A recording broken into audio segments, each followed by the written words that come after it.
اور اس حوالے سے صحیح مسلم میں ایک بڑی پیاری حدیث ہے کہ ایک شخص تھا جس کا نام تھا ضماد. ضماد تو نہیں، عربی میں ضباد کہیں گے، ضاد میم الف دال. اس کے بارے میں مشہور تھا کہ وہ جن نکالا کرتا تھا. وہ مکے آیا کہیں تو اس کو پتا چلا کہ اس طرح مکے میں ایک شخص محمد صلی اللہ علیہ وآلہ وسلم ان کے ساتھ اس طرح کا مسئلہ ہوا ہے. کچھ عرصے سے وہ اس طرح کی باتیں کرتے ہیں. غار میں چند دن کے لیے گئے تھے.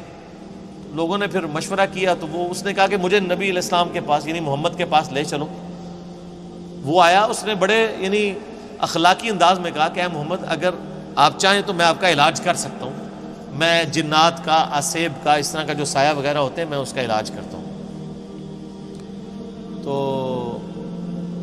آپ صلی اللہ علیہ وآلہ وسلم سے اس نے کہا کہ آپ بتائیں آپ کیا بیان کرتے ہیں، آپ کو کیا پرابلم ہے. تو آپ علیہ السلام نے چند الفاظ پڑھے،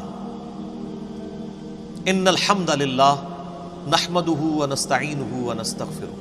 بے شک تمام تعریفیں اللہ کے لیے، ہم اسی کی حمد کرتے ہیں، اسی سے مدد چاہتے ہیں، اسی کی طرف رجوع لاتے ہیں. من یہدہ اللہ فلا مضل لہ، جسے اللہ گمراہ کر دے، جسے اللہ ہدایت دے دے، اسے کوئی گمراہ نہیں کر سکتا. ومن یضلل، اور جسے وہی گمراہ کر دے، فلا ہادی لہ، اسے کوئی ہدایت نہیں دے سکتا. واشہد ان لا الہ الا اللہ وحدہ لا شریک لہ، اور میں گواہی دیتا ہوں کہ اس اکیلے اللہ کے سوا کوئی معبود نہیں ہے. واشہد ان محمدا عبدہ ورسولہ، اور محمد صلی اللہ علیہ وآلہ وسلم اس کے بندہ ہے خاص اور رسول ہے. اس کے اوپر ایسا روب طاری ہو، اس نے کہا یہ آپ نے کیا کلام پڑھا ہے؟ دوبارہ پڑھے، دوبارہ پڑھا. اس نے کہا ایک دفعہ پھر سنائے. ابھی قرآن تو پڑھا ہی نہیں تھا، صرف آپ نے اپنے خطبے کے الفاظ پڑھے. تیسری دفعہ جب اس نے سنا، اس نے کہا واللہ ایسا کلام میں نے کبھی نہیں سنا. آپ اپنا ہاتھ بڑھائیں، میں آپ کے ہاتھ پہ بیعت کروں، میں اسلام قبول کرتا ہوں. یہ صحیح مسلم میں حدیث ہے. تو وہ آیا علاج کرنے تھا، اس فیلڈ کا ایکسپرٹ تھا. جس طرح آپ دیکھ لیں کہ جادوگروں نے اسلام قبول کر لیا تھا، ان کو پتہ چل گیا تھا کہ موسیٰ علیہ السلام جو کچھ کر رہے ہیں یہ جادو نہیں ہے. کیونکہ ہر ایکسپرٹ اپنی فیلڈ کو جانتا ہے. ایک ڈاکٹر کو پتا ہے کہ ڈاکٹر زیادہ سے زیادہ کیا کر سکتا ہے، اور اس کے سامنے کوئی ایسا ایکسپیرینس آ جائے وہ کہے گا یہ ڈاکٹری میں پاسبل نہیں ہے. جادوگروں کو بھی پتا تھا کہ جادوگر آنکھوں کا دھوکہ کرتے ہیں، یہ تو فزیکلی کر کے بتا رہا ہے، یہ جادو نہیں.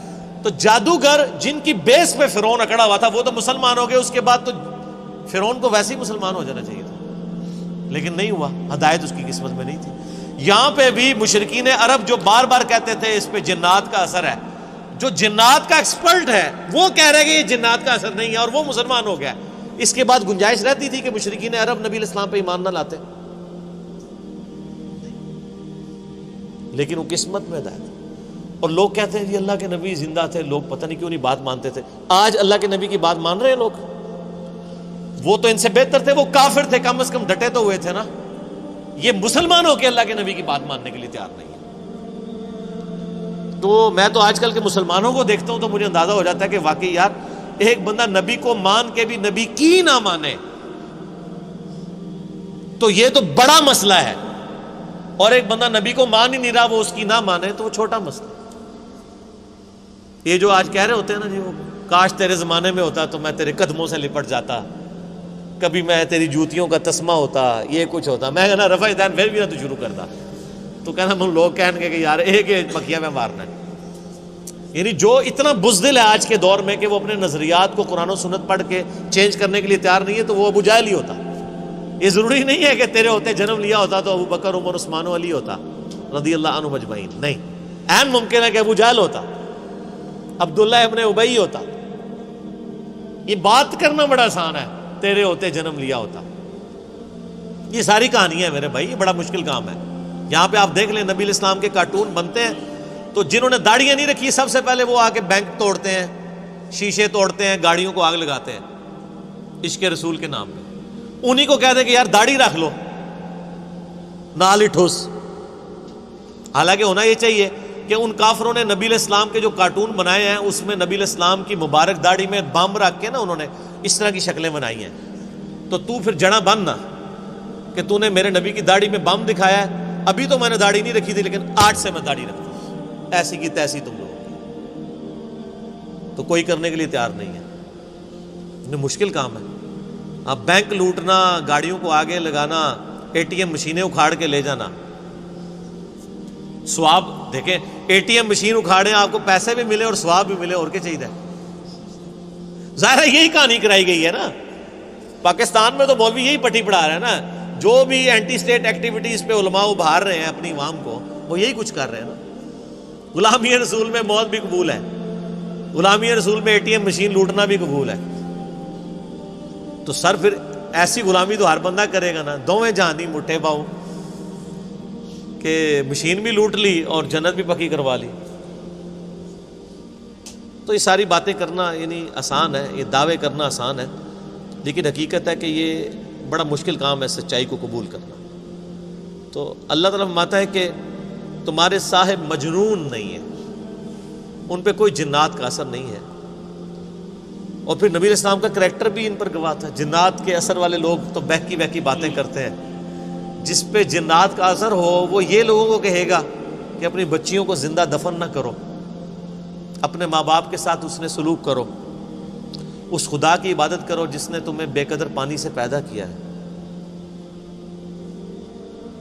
اس طرح کی اخلاقی اقدار جس پہ جنات کا اثر ہو تو اس طرح کی باتیں تو نہیں کرے گا. پھر سورہ یونس میں اللہ تعالیٰ شروع میں آیت نمبر 14، 15، 16 میں آپ کو ملے گا.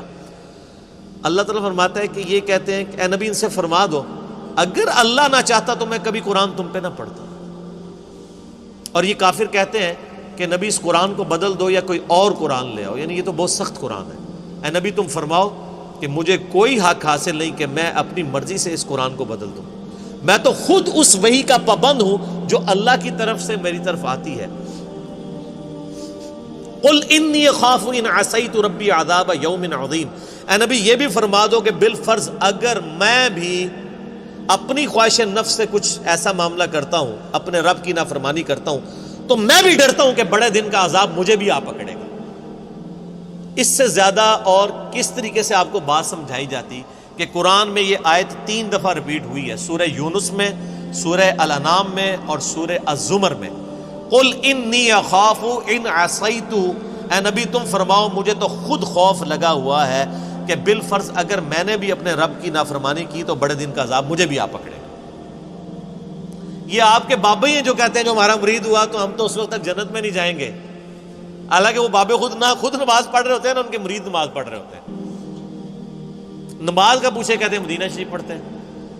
ان سے کہیں کوئی ضعیف حدیث دکھا دیں کہ نبی علیہ السلام جب مکے میں تھے تو مدینے آ کے نماز پڑھتے تھے اور جب مدینے میں تھے تو مکے جا کے نماز پڑھتے تھے. کہانیاں. اور بلکہ میں نے اس کہانی کی تو وہ انجینئرنگ کی ہے کہ صحیح مسلم میں حدیث ہے کہ نبی علیہ السلام نکلے تو بنو سلمہ کے کچھ لوگوں کو دیکھا مدینہ شریف میں، وہ کھڑے ہوئے تھے. آپ نے میں کیوں کھڑے ہو یہاں پہ؟ تو کہا یا رسول اللہ ہم ذرا دور رہتے ہیں تو مسجد نبوی میں آتے ہوئے ہمیں ٹائم کافی زیادہ لگ جاتا ہے، تو ہم نے ارادہ کیا کہ ہم مسجد نبوی کے قریب شفٹ ہو جائیں. تو آپ نے فرمایا جو اتنے قدم چل کے آتے ہو تمہیں ثواب ملتا ہے.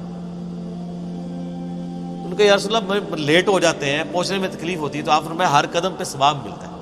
تو انہوں نے پھر مسجد نبوی کے قریب شفٹ ہونے کا ارادہ ترک کر کے اپنے ان علاقوں میں رہے، صرف اس وجہ سے کہ جتنے قدم چل کے آئیں گے ثواب ہوگا.